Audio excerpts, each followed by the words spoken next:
한예수님, 오늘은 이제 연중제 1주간 월요일입니다. 복음 묵상 함께 하도록 하시겠습니다. 성부와 성자와 성령의 이름으로 아멘. 어제 예수님께서 세례를 받으셨죠. 세례를 받는다는 것은 성령님을 받는다는 거죠. 그렇죠? 그렇게 성령님을 받는다는 거는 이제 하느님의 자녀가 되는 거죠.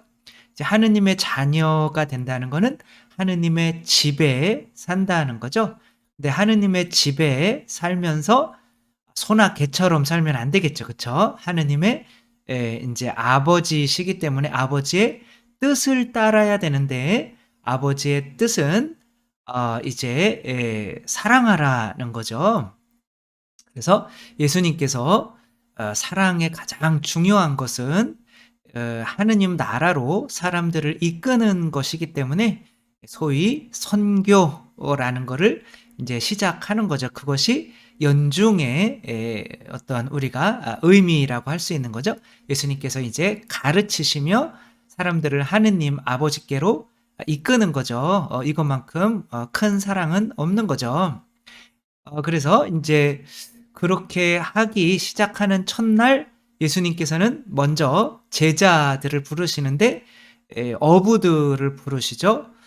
이제 요한, 베드로, 야고보, 안드레아 이렇게 이제 4명의 어부를 첫 제자로 이제 부르시는데 예수님께서는 아직은 기적을 하신 상황이 아닌 거죠. 그런데도 이들은 이제 예수님을 따라 나서는데 예수님이 선포하시는 것이 회개하고 복음을 믿어라 이렇게 말씀을 하시죠. 그러니까 회개라고 하는 것은 우리가 이 지상 생활에서 추구하는 돈에 대한 거, 뭐 육체적인 즐거움에 대한 거, 또 어떤 교만, 힘, 명예, 권력 이런 것들에 대한 것이 지금까지는 그것이 행복인 줄 알았는데 예수님을 따르는 것이 행복이다라는 것을 아는 것을 회개라고 한다고 그랬죠.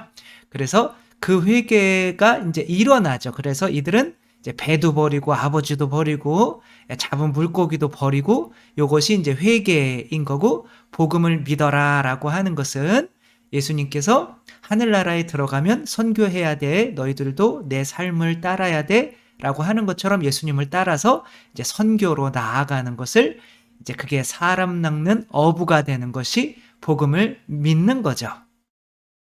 그래서 이제 우리는 복음을 믿으면 자녀가 복음을 믿으면 이제 공부도 안 하고 이제 선교회로 나가서 마치 이트석 신부님처럼 의사가 되는데도 이제 돈도 못 벌고 일찍 단명하는 이런 삶을 사람 낚는 어부의 어쩌면 유일한 삶으로 볼 수는 있는데 하느님을 믿으면 사람 낚는 어부가 되는 거지만 오늘은 꼭 이제 어부가 되는 거고 선교사가 되는 거지만 그것이 꼭 이렇게 빈곤해지고 가난해지는 것만을 의미하지는 않으니까 일단은 자녀들에게 모든 것을 할 때 사람 낚는 어부는 무조건 되어야 하느님을 믿는 거고 그리스도를 따르는 것임은 명확하게 알려주어야 한다. 괜히 그렇게 되면 이트석 신부님처럼 일찍 단명할까 봐 사람 낚는 어부는 되지 말고 그냥 미사만 다녀라 라는 식의 그런 교육이어서는 안 된다 라는 것을 한번 묵상을 해봐야 되는데 너무 앞에 말이 길었네요. 마르코가 전한 거룩한 복음입니다. 요한이 잡힌 뒤에 예수님께서는 갈릴레아에 가시어 하느님의 복음을 선포하시며 이렇게 말씀하셨다. 때가 차서 하느님의 나라가 가까이 왔다. 회개하고 복음을 믿어라. 예수님께서 갈릴레아 호숫가를 지나가시다가 호수에 그물을 던지고 있는 시몬과 그의 동생 안드레아를 보셨다. 그들은 어부였다. 예수님께서 그들에게 이르셨다. 나를 따라오너라. 내가 너희를 사람 낚는 어부가 되게 하겠다. 네. 그러자 그들은 곧바로 그물을 버리고 예수님을 따랐다. 예수님께서 조금 더 가시다가 배에서 그물을 손질하는 제베데오의 아들 야고보와 그의 동생 요한을 보시고 곧바로 그들을 부르셨다. 그러자 그들은 아버지 제베데오를 사꾼들과 함께 배에 버려두고 그분을 따라 나섰다. 주님의 말씀입니다. 그리스도님 찬미합니다. 따라서 하느님을 예수님을 믿어야 하느님 나라가에 가는 거죠. 그렇죠? 여기서 하느님 나라가 가까이 왔다라고 하는 거는 예수님께서 오시기 전에는 이 세상에 하느님 나라의 행복이 있었다는 걸까요? 없었다는 걸까요? 없었다는 거죠. 그렇죠? 그러니까 예수님께서 하느님 나라의 그 행복을 이렇게 가지고 온 거죠. 하느님 나라를, 예수님 자체가 하느님 나라이시긴 한데 아무튼 예수님을 통하지 않고서는 하느님 나라에 들어갈 수가 없는 거죠. 따라서 예수님을 따르는 것이 하느님 나라에 들어가는 건데, 예수님을 따르는 것은 바로 뭐냐면 복음을 전하는 일인 거죠. 예수님이 지금 하시는 것처럼 사람 낚는 일을 하시는 거죠. 그러니까 너희를 사람 낚는 업으로 만들겠다라고 말씀을 하시지만 실제로 예수님은 이제 사람 낚는 거를 지금 시작을 하신 거죠. 그러니까 예수님을 따라 나서는 사람들은 다 100% 사람 낚는 일을 할 수밖에 없는 거죠. 왜냐하면 하느님 나라는 사랑의 나라인데 선교를 하는 것만큼, 영혼을 구원하는 것만큼 큰 사랑은 없기 때문에 내가 다른 사람을 사랑하는 그런 것을 소명으로 이제 살지를 않는다면 하느님 나라에 들어갈 수는 없는 건데, 그렇게 살려면 내가 돈에 대한 욕심이 있으면 이웃을 사랑할 수가 없는 거죠. 나 아파트 더 큰 평수로 일단은 이사 가는 게 더 중요한 거니까. 그러니까 그 회개부터 해야 되는 거죠. 그런 게 행복이 아니야 라는 것부터 해야 되는 거죠. 그래서 회개하고 복음을 믿어라 라고 하는 거죠. 그래서 이 이태석 신부님처럼 회개하고 복음을 믿었다가 이렇게 6년 만에 선교하시다가 대장암 걸리셔서 단명을 이렇게 하신 거란 말이에요.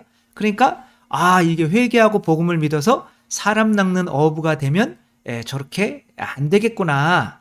그 약간은, 그래서 사람 낚는 어부라고 하면 마치 이렇게 성직자나 수도자들처럼 특별한 그런 선교를 하는 사람들을 생각할 수가 있는데 그게 아니라는 거죠.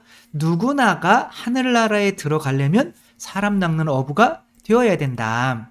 꽃들에게 희망을 해서 이제 애벌레였다가 나무 가지에서 고치를 만드는 어떤 할머니에게 저거 뭐 하시는 거냐 이렇게 되게 불쌍해 보이는데 내가 도와줄게요 라고 노랑 애벌레가 그랬더니 아니요, 내가 이렇게 죽어야 나비로 태어날 수 있어. 말도 안 돼. 우리가 어떻게 나비가 돼요? 너도 죽으면 그렇게 돼. 라고 해서 노랑나비가 그럼 나도 해볼까? 라고 해서 씨를 꺼내가지고 자기를 감싸가지고 누에 고치가 돼가지고 이제 나비로 태어난 거잖아요. 이제 나비로 태어났더니 내가 사랑하던 사람들은 다 뭐예요? 애벌레예요. 그러니까 이거 내가 뭐 꿀을 먹고 다니고 꽃을 먹고 다니고 하는 건데 행복하지가 않은 거예요. 왜? 내가 지금 행복하니까. 내가 지금 사랑으로 가득 차 있으니까. 그러니까 어떻게 되냐면 저들 안에도 다 나비가 있는데 나비가 되지 못하는 저들 때문에 좀 다른 것보다는 시간 날 때마다 이게 사람 낚는 어부가 아니구나. 애벌레 낚는 나비가 될 수밖에 없는 거죠. 그래서 그게 유일한 행복이 되는 거죠. 이 세상에서 선교를 하는 게 유일한 행복이 될 수밖에 없는 거죠. 그래서 그렇게 하다 보면 이태석 신부님처럼 단명한다 이렇게 생각하니까 이거는 뭐 이도 아니고 저도 아닌 이런 상황이 되는 거죠. 우리는 100% 무조건 사람 낚는 어부가 아니면 구원 못 받는다 라고 생각을 해야 되는 거고, 자녀들에게도 너희들도 분명히 이 세상에서 사람 낚는 업으로 살아야 된다. 영혼을 구하는 사람으로 살아야 된다. 그런데 이제 이렇게 일찍 죽고 고생하고 하는 그런 것을 두려워하는 사람들이 있을 거 아니에요. 그렇죠? 그렇지만 꼭 그렇게 빈곤해질 필요는 없다. 만약에 네가 꿈이 있다면 그 꿈을 쫓되 첫 번째는 그 꿈을 이루는 목적이 다른 사람을 구원하는 목적이어야 한다라는 것을 알려주어야 되는 거죠. 그렇죠?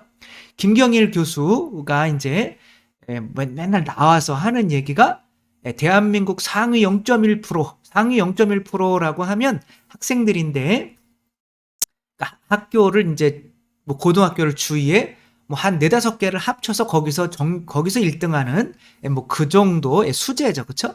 그 정도 학생들의 비밀에 대해서 강의를 많이 하더라고요. 근데 그 비밀이 뭘까요? 그 부모님들이 얼마나 이 아이들을 학원에 보내는가? 아니요, 그건 전혀 상관이 없어요.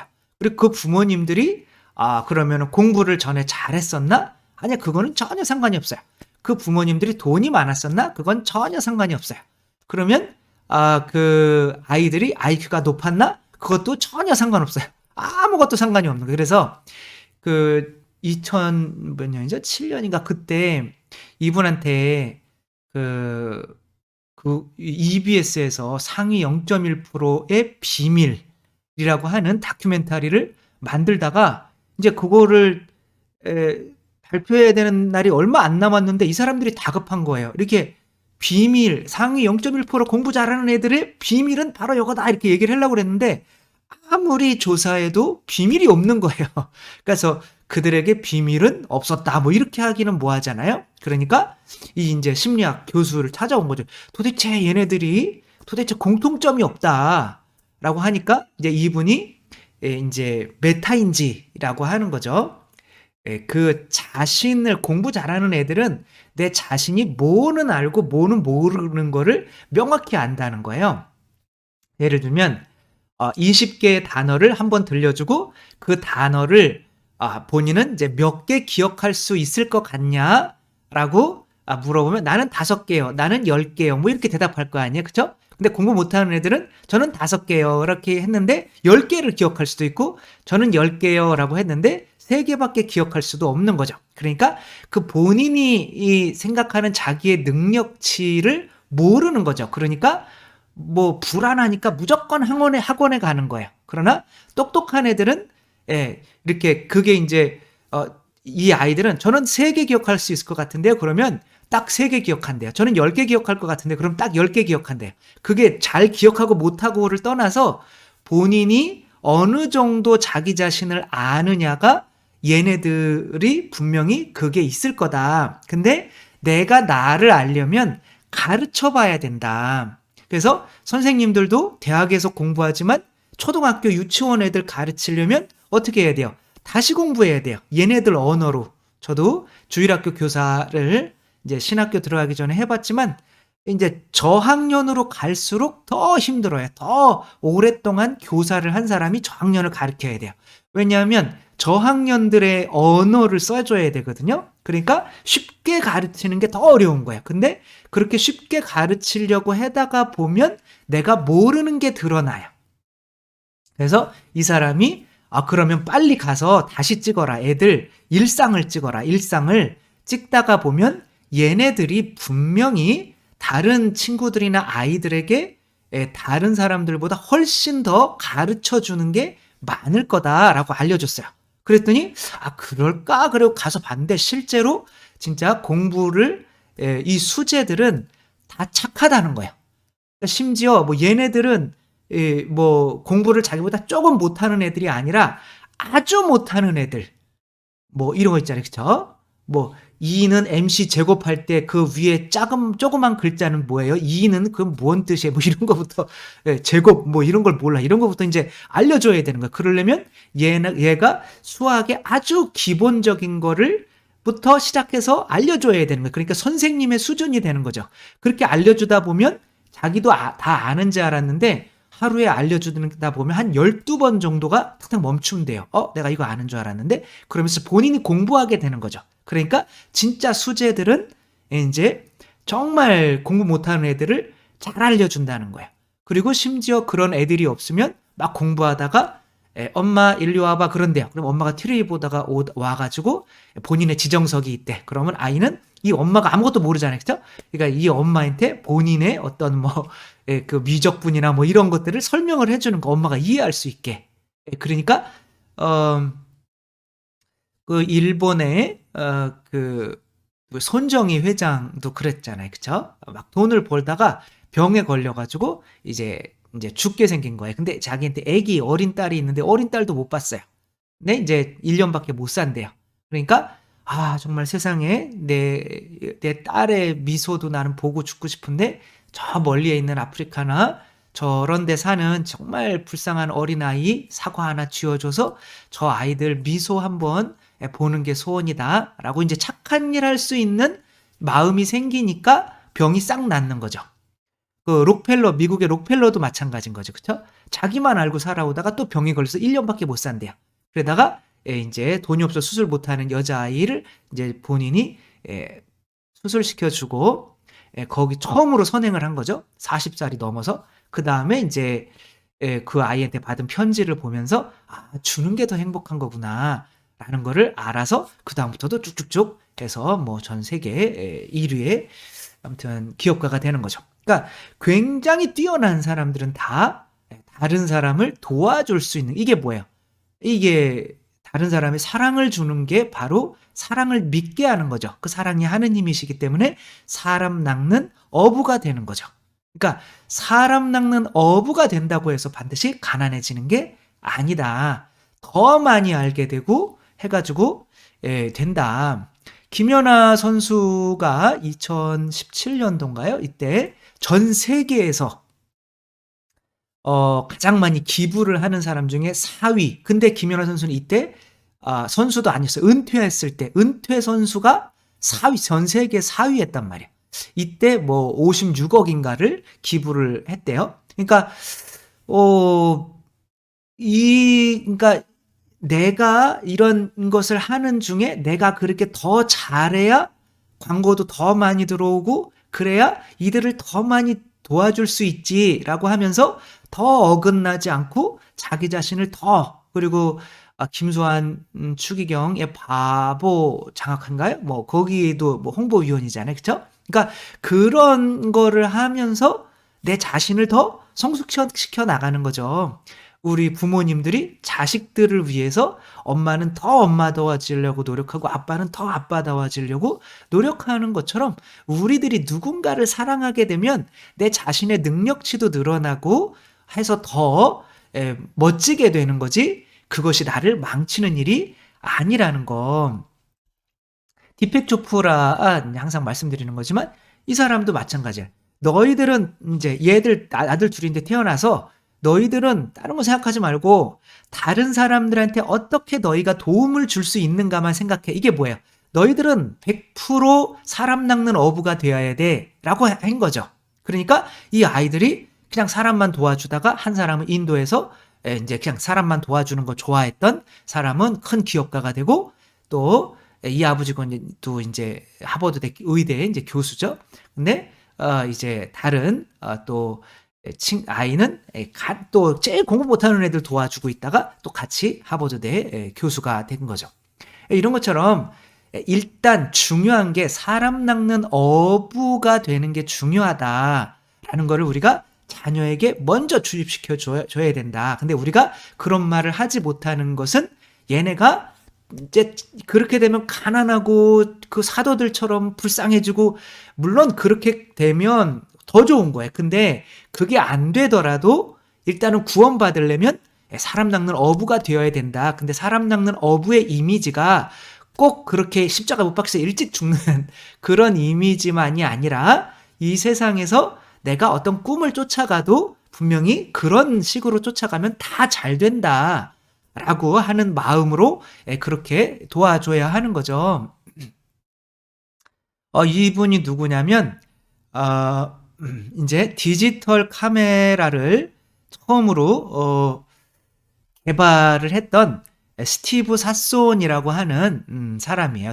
이 사람이 없었으면 이게 디지털 카메라를 이제 옛날에는 뭐 2,500원, 3,000원 주고 또 그거를 또 인화해야만 그 사진을 볼 수가 있었으니까 한 장에 거의 300원씩 내야만 되는 이제 그런 것을 살다가 이제 디지털 카메라가 생기고 나서는 이제 막 찍잖아요. 그쵸? 그렇게 디지털 카메라를 만든 사람인데, 이 사람이 디지털 카메라를 처음에 왜 꼭 그것을 그걸 필름에다만 담아야 되는가? 그거를 이제 이 사람은 전문가니까 코닥에 서 근무하던 전문가니까 그러니까 그거는 뭐 바깥에 보이는 어떤 이미지가 이제 화학적인 반응을 일으켜서 그 어떤 물질 안에 뭐 새겨지게 만드는 뭐 이런 것인데 이 사람은 이게 아무것도 모르는 사람들한테 이렇게 그거를 이야기해주고 싶었던 거예요. 그래서 이 사람은 필름이 뭐냐라고 할 때, 그럼 가장 쉬운 말로 한번 해볼까? 그것은 이미지를 담는 그릇이다. 그러면 이미지가 그릇이라면 꼭 그릇이 필름일 필요가 있겠나? 라고 하면서 카세트 테이프에 한번 담아볼까? 라고 하면서 점점점 디지털 카메라의 어떤 그 마인드가 시작된 거죠. 그 지금은 이제 메모리라고 하는 곳에 담기게 되는 거지만 이것도 카세트 테이프도 하나의 무언가를 소리를 담는 그런 거였잖아요. 그쵸? 근데 요 안에 이제 영상도 담겨질 수 있지 않을까라고 하며 이제 카세트 테이프 안에 영상을 담을 수 있게 되는 거를 만든 거예요. 그게 최초의 디지털 카메라인 거죠. 그것이 이제 발전하게 된 거죠. 그러니까 저희 교수님도 네가 초등학교 3학년에게 네가 아는 신학을 이해할 수 있도록 설명하지 못한다면 너는 그거를 모르는 거다라고 말씀을 하시더라고요. 그래서 저도 어쩌면 조금 더 이렇게 하느님에 대해서 알아가는 것이 있다고 한다면 그것은 정말 모르는 사람들, 그런 사람들에게 좀 쉽게 설명하려고 노력하는 것 때문에 저도 무언가 발전하고 있는 거예요. 그래서 내가 그냥 어려운 말을, 뭔 소린지도 모르는 말을 이렇게 하기보다는 정말 최대한 그래도 저는 그래도 굉장히 젊은 층의 그래도 카톨릭의 그런 분들이 그러니까 50, 60대 뭐 40대, 50대 또 60대 이렇게 굉장히 그 층이 어떻게 보면 굉장히 나이가 젊으신 거예요. 그러니까 어렵다는 거죠. 그렇지만 그래도 뭐 신학생들 가르치던 제가 그래도 이렇게 평신도 분들한테 계속 끊임없이 이야기를 하려고 하는 거는 사실은 저를 위한 것도 있는 거죠. 발전하려고. 그러면서 발전을 하는 거죠. 그래서 사람 낚는 어부가 되는 게 꼭 이제 사랑하는 건데 그 사랑을 하면 결코 그 사람이 내가 주는 대로 받는 거잖아요. 사랑도 받는 거잖아요. 그쵸? 기도학교 할 때 진짜 너무 큰 사랑을 많이 받고 또 정말 우리 이 영성관이 어렵다고 하니까 정말 많은 분들이 너무 많이 도와주셔서 정말 눈물 나게 고마워요. 그러니까 이런 결코 뭐 굶거나 가난해지거나 인제 그렇게 정말 가야 옳은 거지만 더 그렇게 가야 되는 거지만 다 꼭 그렇게 완전히 순교자처럼 그렇게 뭐 되지 않아도 된다. 그러니까 자신감 있게 또 우리 자녀들이나 또 우리 자신들이 사랑해도 된다. 내 것을 다 내어줘도 회개하고 복음을 믿어도 그리스도의 삶을 따라가도 된다.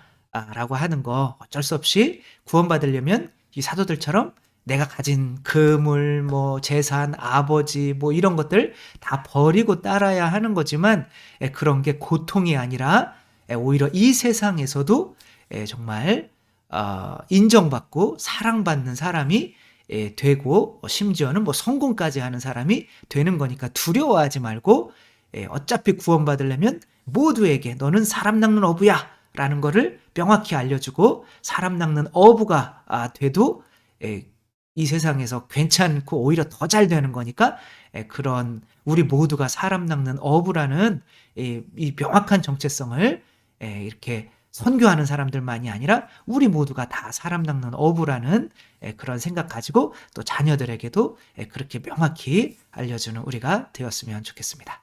주님께서 여러분과 함께 전능하신 천주 성부와 성자와 성령께서는 여기 모인 모든 이에게 축복을 내리시어 길이 머물게 하소서.